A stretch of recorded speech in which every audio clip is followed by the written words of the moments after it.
Welcome back to the deep dive. Okay, today we're diving into something pretty intense. Source material describing the Permian period, about 300 million years ago, lasting 50 million years. And the descriptions: permanent nightmare, even hellscape. Yeah, it's a period that often gets, skipped over a bit because everyone jumps to the dinosaurs. But the Permian, wow.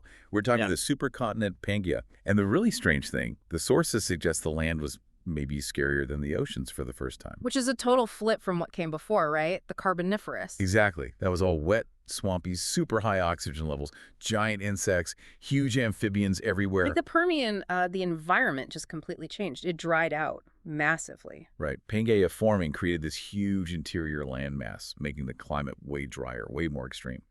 And that dryness, well, it became this huge evolutionary filter. Sorting out who could handle it. And the winners were the ones that could finally leave the water behind for good. Precisely. This dry world favored the synapsids.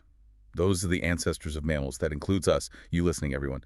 They could lay eggs on land. That let them spread out, while those giant amphibians got stuck near drinking water sources. And this crisis, this shift, it really paved the way for Earth's first mega predators on land. Okay, let's unpack this, starting with probably the most famous early Permian creature. You see pictures of it everywhere, Dimetrodon. Ah, yes, Dimetrodon. Instantly recognizable. It shows up pretty early, around 298 million years ago. Key features: big jaw, serrated teeth, really nasty-looking things, and of course that huge sail on its back. And it appeared during a time when life was just exploding, right? This species radiation. Yeah, basically a sudden burst of evolution. Lots of new forms appearing, adapting, competing. And in the Permian, that meant getting bigger and tougher, fast. So Dimetrodon wasn't always massive. No, it started smaller, maybe 4 feet, 1¼ meters long. But the pressure was on. By about 280 million years ago, some species are huge, up to 4.5 meters. 4.5 meters. That's like hippo length. Pretty much. Hippo length, Yeah. maybe weighing like a black bear, but built, more like a reptile. Leaner. A serious predator. Which brings us to the sail. That giant thing on its back, what was it actually for? It looks so impractical. Well, it definitely wasn't just for show, though that might have been part of it. The most accepted idea is thermoregulation. Think of it like giant elephant ears, or maybe a radiator. Blood flows in, it can absorb heat quickly to warm up in the morning, or shed heat to cool down when it got too hot. Ah, okay. So in that hot, dry climate, it could get going faster than other cold-blooded stuff. A big advantage. A huge advantage. But there's another layer, probably working alongside the first one. Display. Intimidation and sexual selection. A big, maybe even colorful sail that screams, I'm healthy, I'm strong, good for attracting mates, good for scaring off rivals, like a permanent warning flag. And other animals had sails too. It wasn't just Dimetrodon. No, the pressure was widespread. You had smaller predators like Scutosaurus, built kind of like a bull terrier. Tough little guys, they had smaller sails. Still that danger signal. And even herbivores got in on the act. Anteosaurus grew over 3 meters long. Its sail was different, though. Had these weird crossbars on the spines. Crossbars, what would that do? Suggests it was maybe thicker, tougher, possibly reinforced to actually withstand a bite from something like a Dimetrodon. It's all part of that arms race, predators getting bigger teeth, prey getting better armor or defenses. Okay, so Dimetrodon rules the early Permian, but things keep changing. The planet gets even drier. It does, and Dimetrodon's reign eventually fades. A new group of Synapsids takes over in the mid-Permian. Things get even bigger. Here's where it gets really interesting. Enter Anteosaurus. Anteosaurus. Yeah, for about 5 million years, starting around 265 million years ago, this thing was king. Absolutely massive. We're talking 5 meters long, 600 kilos. That's modern hippo size, maybe even heavier. Whoa. And built tough, I hear. Like skull reinforcements. Incredibly tough. The skull is super thick, especially on top. The thinking is, maybe they headbutted each other, like rams do today, fighting for territory or mates. Because they were so huge, people first thought they must be scavengers, right? Too big to hunt, effectively. That was the initial assumption, yeah. Yeah. Just seemed too bulky. But then, you look closer at the fossils. X-rays of the skulls show the inner ear, the brain structure. Mm. It looks built for really good balance and coordination. Mm. Similar to, modern big land predators that are actually quite agile. So, not a slow, lumbering giant, more like a 600-kilo nightmare that could actually chase you down. Pretty much. Ah. Fast, powerful, terrifyingly effective hunter. Okay, so imagine you're some poor creature back then. You see an Anteosaurus coming, you run, maybe you head for the water thinking you'll be safe there. Bad move. Very bad move.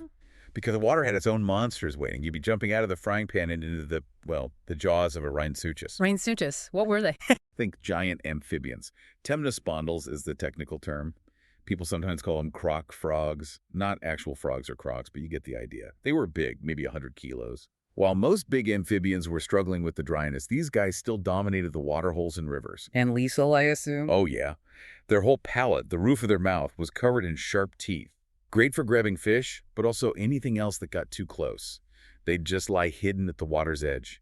An animal running from an Anteosaurus or just coming for a drink, snap. It created this inescapable trap. Nowhere was safe. Man, what a world. Relentless pressure.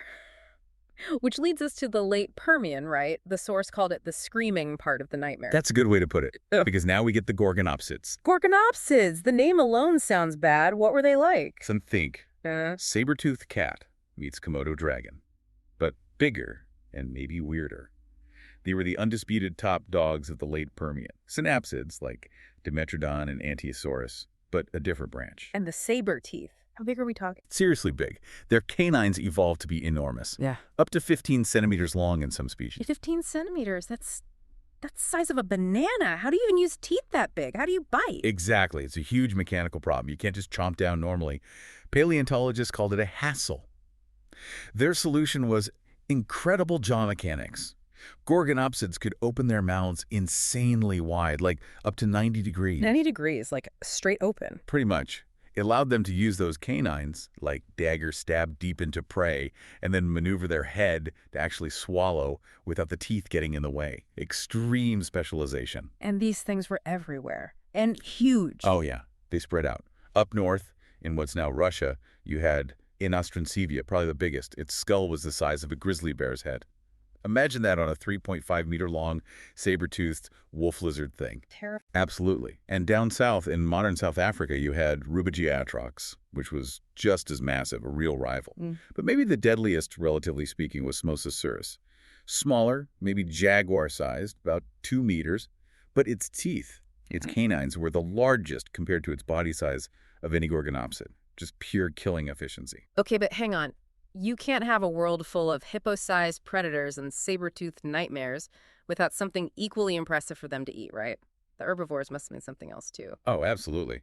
You couldn't survive as a plant eater back then by being timid. They had to be tough. Real tanks. Like Scutosaurus? I've seen pictures of that one. It looks like a walking boulder. That's a perfect description. Scutosaurus was iconic. About 3 meters long, weighed a ton, easy. Covered head to tail in thick, bony armor plates, osteoderms. Some even formed little spikes. It was basically a living wrecking ball. You did not want to get in its way. A ton of armored herbivore. Okay, that makes sense. What else was on the menu? Well, there were the Dicenodons. And these guys are really interesting because they show how weird our own synapsid lineage was back then. How so? They were reptile-like, definitely mammal relatives, but they had weird features. Right. Many had keratin beaks, almost like a turtle or a bird. Yeah. And tusks. Big tusks, probably for defense or maybe digging. Tusks and beaks on a mammal ancestor. Yeah, really strange mix.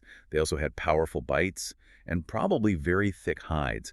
Some species, like Lystrosaurus, which actually survived the Permian extinction event, might have gotten bigger than a modern rhino. These were successful, tough animals. So if we connect this all back, the big picture here seems to be things were just blurring the lines, right? Reptile mammals, weird sails, tusks, beaks. Exactly. It really drives home that idea from the sources that our own ancestors, the whole synapsid line leading eventually to us, came from these evolutionary weirdos, shaped by incredible pressures. It wasn't just terror, it was this rapid-fire arms race. Get tougher, get bigger, get weirder, or get eaten. That's the Permian in a nutshell. A crucible. That extreme dryness, the constant threat from predators. It forced this incredible burst of specialization, both for the hunters and the hunted. So what does this all mean? For us, for you listening. It means the Permian wasn't just some sideshow before the dinosaurs. It was fundamental. It forged the traits, the resilience, the basic body plans that led to mammals, including us. That leads to the final thought, the really mind-bending part. The Permian lasted 50 million years. The sources say we're really just scratching the surface, still discovering hundreds of species. So what else is down there? What completely unimaginable creatures are waiting in those rocks that could just rewrite our understanding of where we came from. Think about how one fossil, one discovery can completely change the story of deep time. It's humbling. It really is. Makes you realize how much history is still buried. Okay, that's all the time we have for this deep dive into Earth's first mega predators. Thanks for joining us. Always fascinating. Until next time.